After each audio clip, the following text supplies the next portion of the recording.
DCME Leadership Coalition here in the Prince George's County, Maryland area and also in the nation's capital. I am the president and CEO of the Healthy DCME Leadership Coalition. Welcome as I take you on a journey to our brainchild, the Mental Intelligent TV Network. At Healthy DCME Leadership Coalition, we believe that with healthy partnerships, our citizens that are at risk will have the opportunity to integrate back into the community with a healthier understanding of their mental health challenges. Our Mental Intelligent TV channel is designed to empower and educate a nation and the world, if you would. Guys, our citizens need our help to remove the stigma.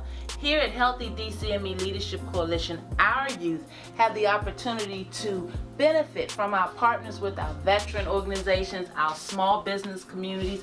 We provide on-site case management daily. We do intake, and we also help our youth to learn the game of golf. Did you know how important golf was to helping folks persevere in everyday life challenges? We also have opportunities to help our youth work on their podcast and streaming capabilities. We also have opportunities behind the camera for television internships through our military partnerships. We also have the opportunity for our youth to learn about graphics and art design through our graphic and art design partner. We have so many opportunities here at Healthy DCME. We're teaching our youth about building their wealth. Imagine that. Helping our children to understand the opportunity that they will have in the future to address the economic divides of their time. The Healthy DCME Leadership Coalition believes in healthy understandings and behaviors in order that our citizens can win.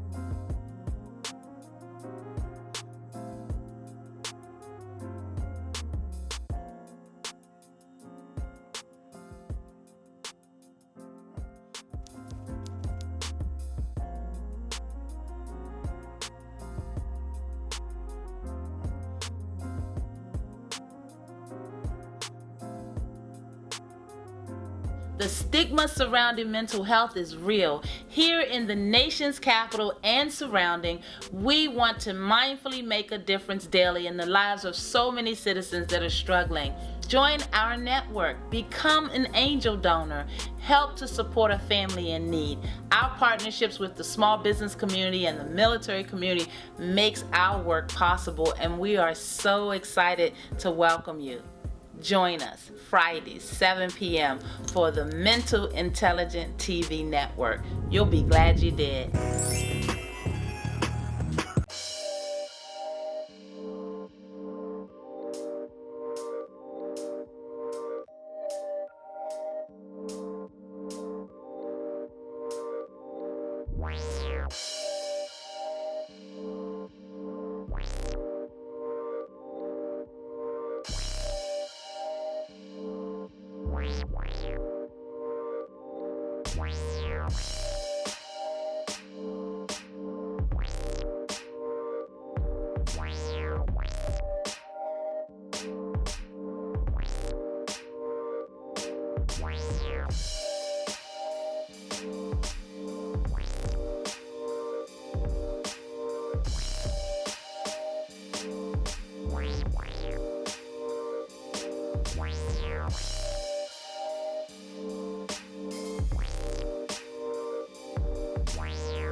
I'm your host, Dr. Rhonda Hamilton, and I want you to know that mental health is not something that we're all brave enough to talk about. And so when we're able to find some brave souls that are willing to come forward, we want you to know that we are pleased. And so here at the MAD studio, we are fulfilling our promise to bring you the type of content that we hope will change your life out there.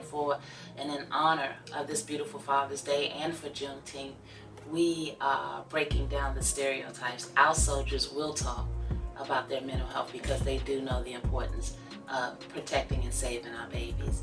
Hey, I got a brave soldier on the couch here, and it's Mr. Nate Willard, and is willing to come forward and talk to us about his struggles with anxiety and depression and those gateway understandings that, if unchecked, could become a mental illness or disorder.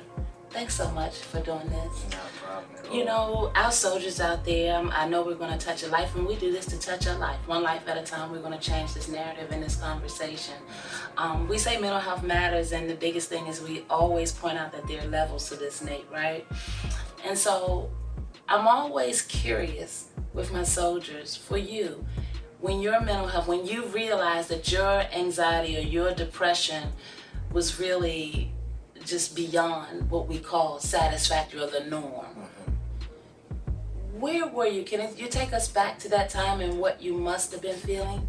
Oh man, I can pinpoint that time. It was 2012. I was 28. Wow. I was in a good space in my life at the time. You know, I was making pretty decent money. I was able to, you know, do some good things for my family and for myself.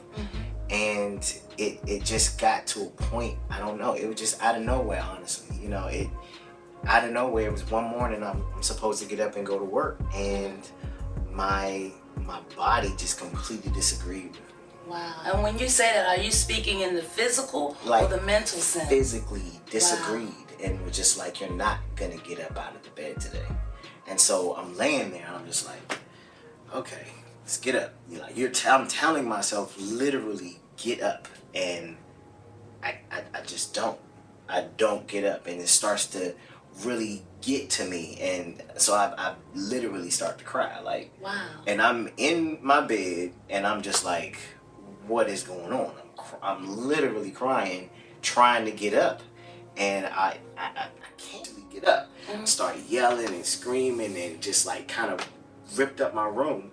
Wow. I didn't understand why I was so upset.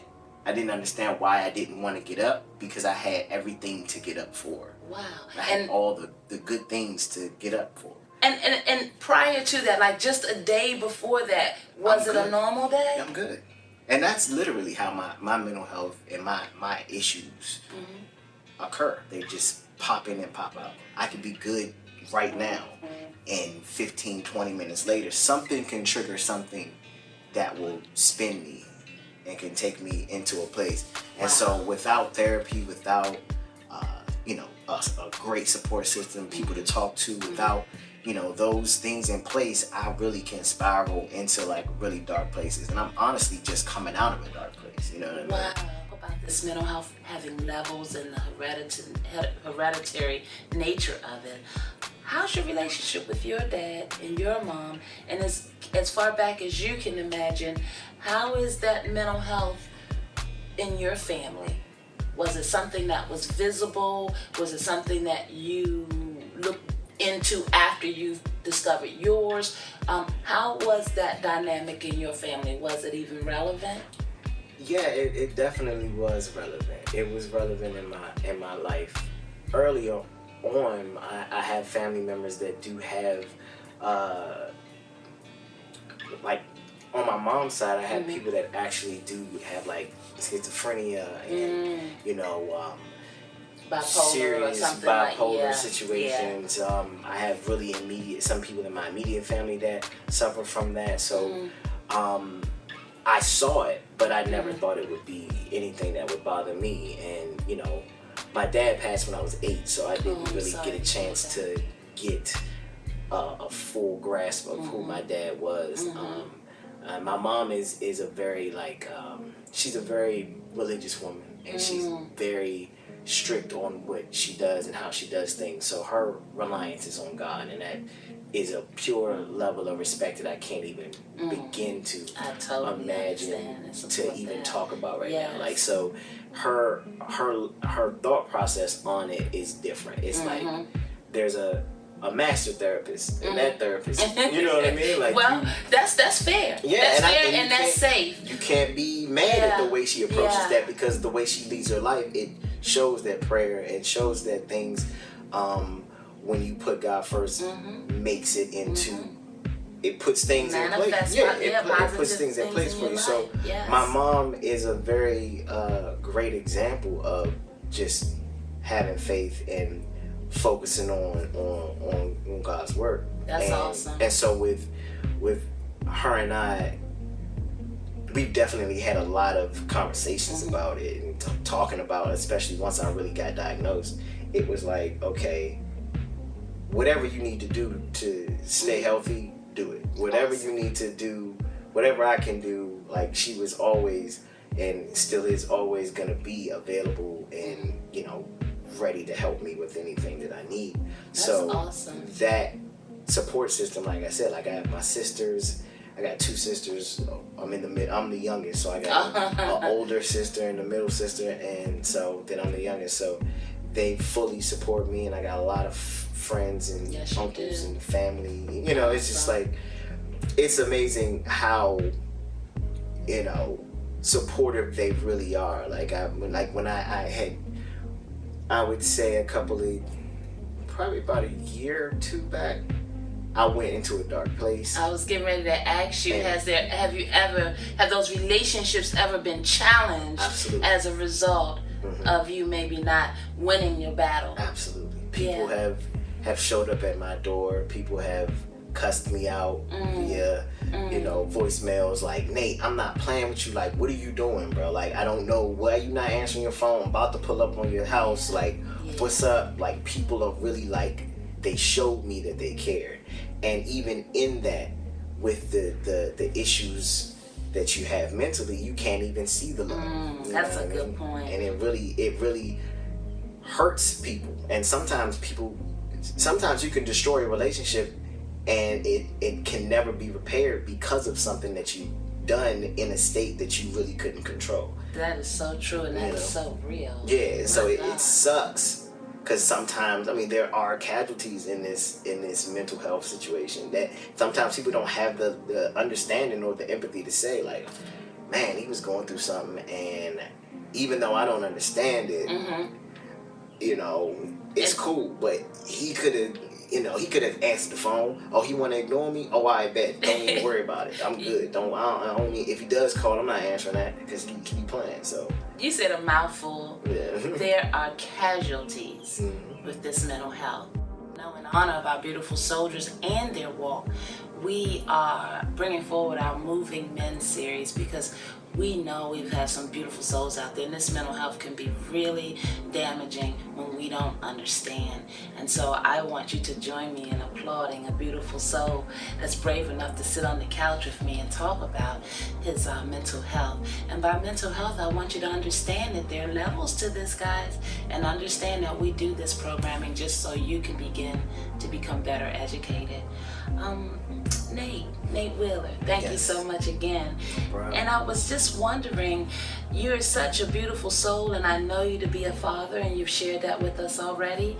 And I was wondering, how do you frame what you're dealing with at 38 as a father, because your son is young now, correct? 6 years old. Yeah, and so, you know, they talk about the possibility of hereditary. They just talk about the possibility of life conditions impacting. So what would you say your framework is around your mental health in order that you can healthily contribute to a positive outcome for your legacy, being your son? It's a loaded question. Yes. Yeah. So I'm definitely gonna be very transparent with my son about my emotions.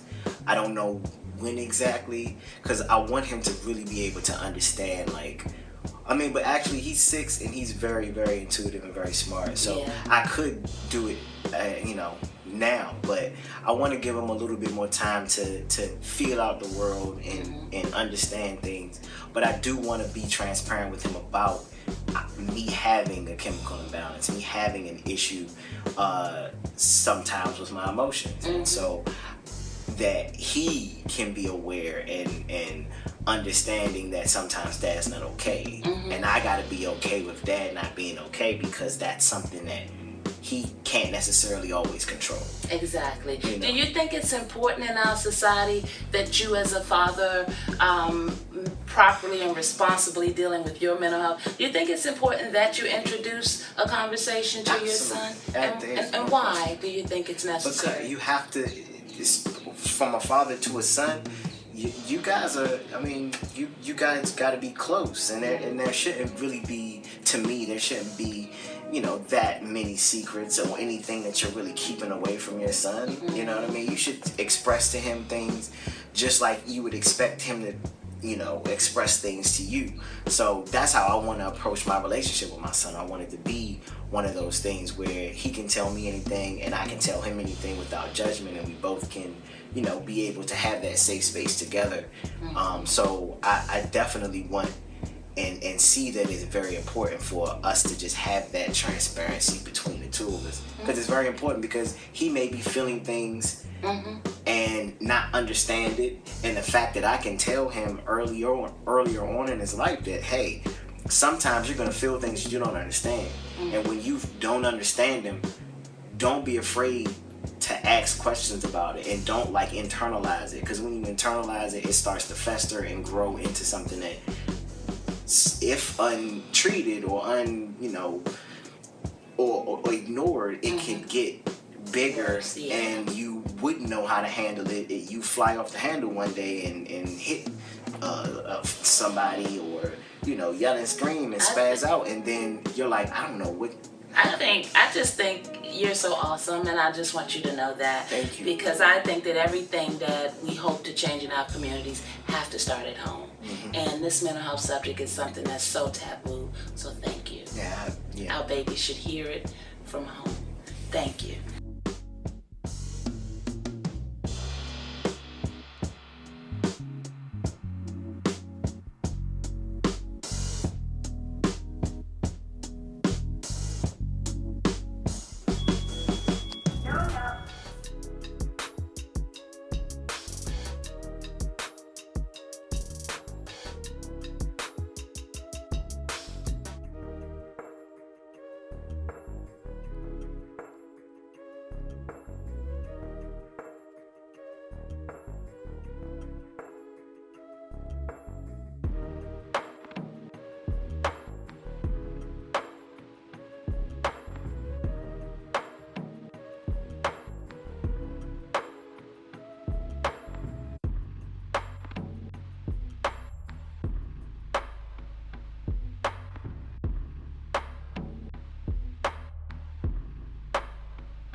We have somebody to put all of our worries. Yes. You know what I mean? Even when we got days like today. Or whoever your higher power may be. Absolutely. Okay. You're absolutely right. That's right. Tell it. Because it's not, it all depends on what you believe in and what your spirituality is. And that's really key. Yeah. So I appreciate you saying that. Yeah.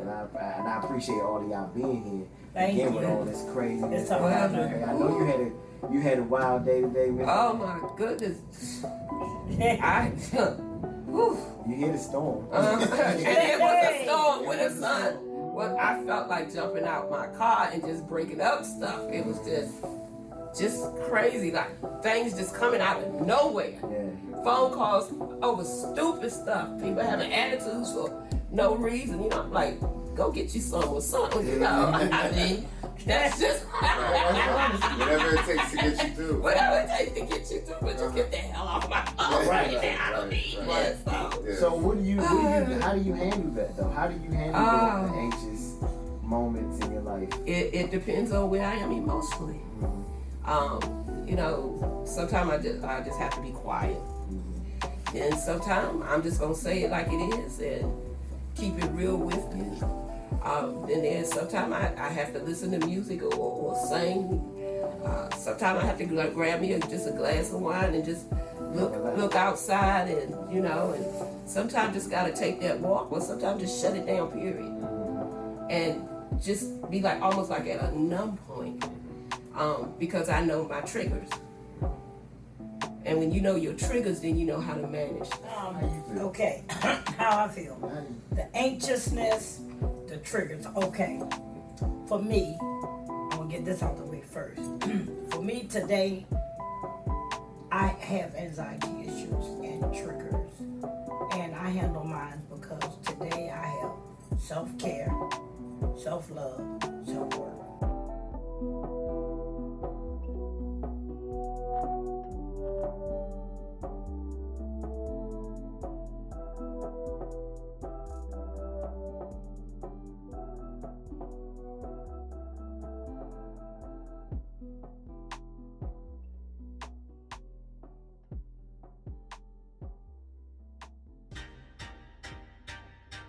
My name is Nate. I am basically a creative at heart. I pretty much can do or want to do anything that can push forward this mental health conversation and put it to the forefront as much as possible.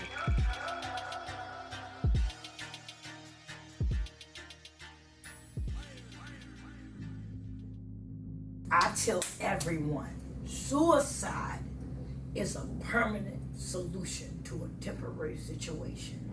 I will never, ever take my life or pray to God nobody that's close to me ever tried it.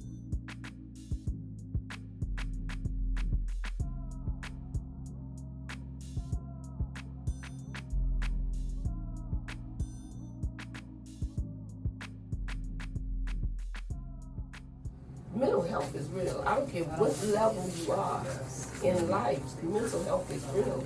If you don't have someone to help you take control of it. Right.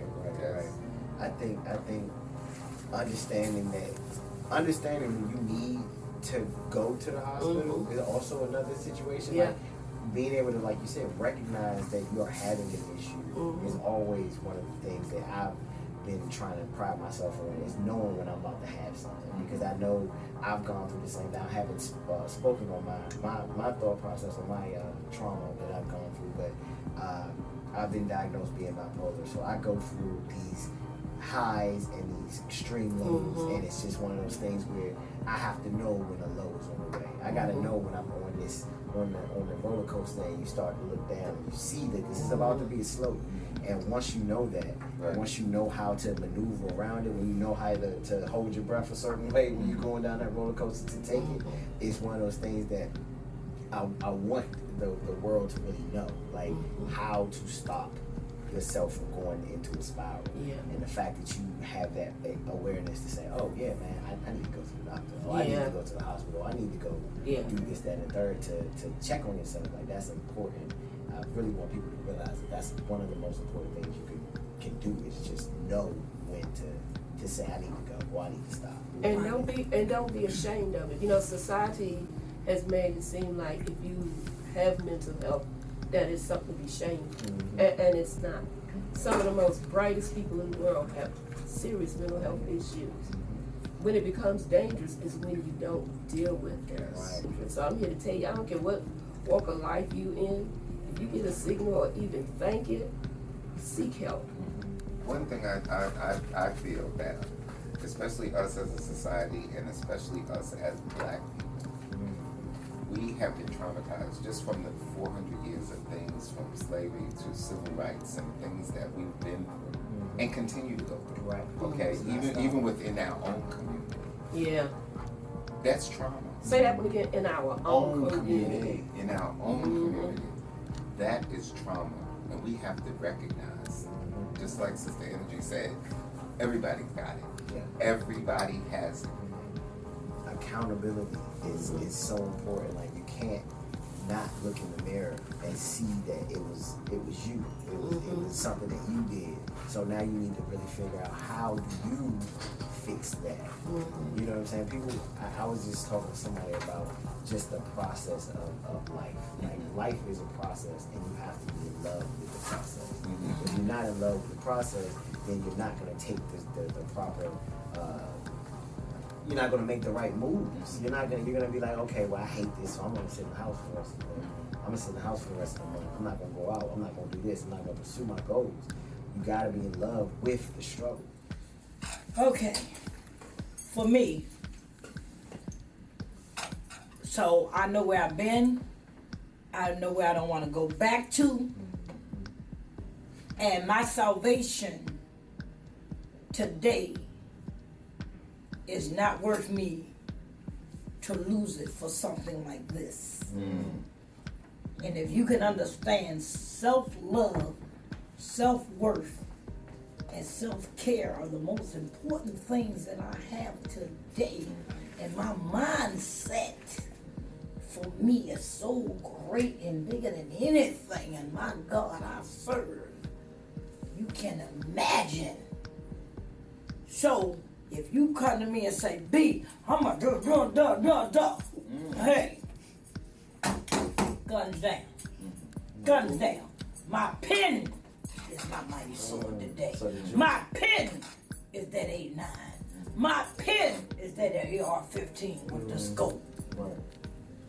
You is not gonna take me out of my element, my zone, to take this beautiful queen and this smile to knock the hell out of you. Cause I ain't got time to go in the bookings.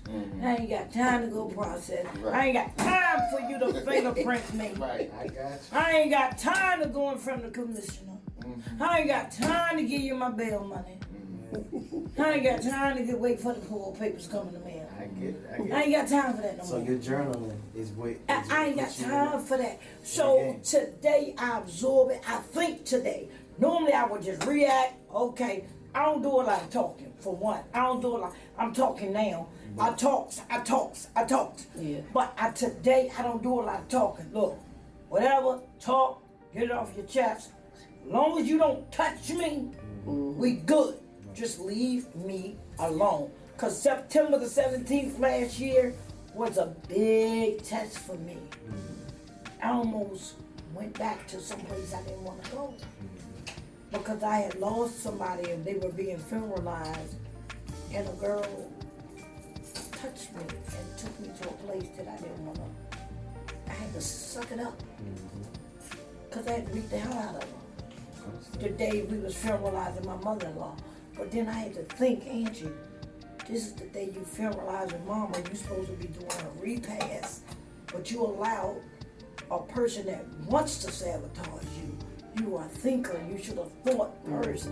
Just went on and set up the sternos and dealt with this. I beat her down, left her there. But that wasn't right. No. I knew it wasn't right, but I had to protect myself and do what I had to do.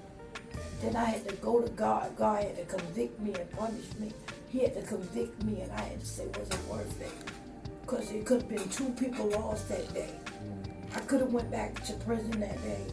My kids could have lost me, my grandkids, and that other family could have lost their mother that day. because I was angry because I couldn't go to Mama's gravesite.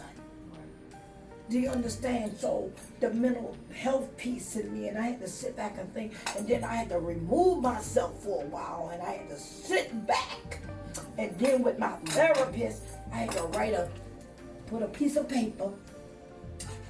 I had to write to Mama a forgiveness letter, and I had to write a forgiveness letter to that girl, and I had to write a forgiveness letter to me.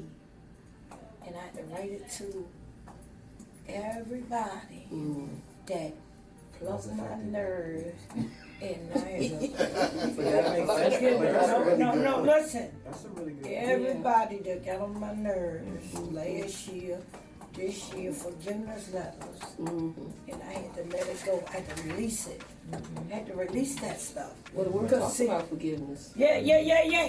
And before I allow her and let her license me, and I told her some stuff, I had to let it go. And she said, we got to talk. And she'll tell you, I had to get that stuff out of me. She said, oh yeah, Andy, you got to get some counseling. She said this to me. So, and if you're not real and sincere with yourself and in your gut, it got to come from here to know, because see, your mouth can say anything. Your mouth, that tongue is terrible. I got a tongue that, ooh, God, you rather take a bullet than to have my tongue get on you. You rather take a bullet and a blade than to have me cuss you out or say certain things to you. And that's the honest, heaven truth.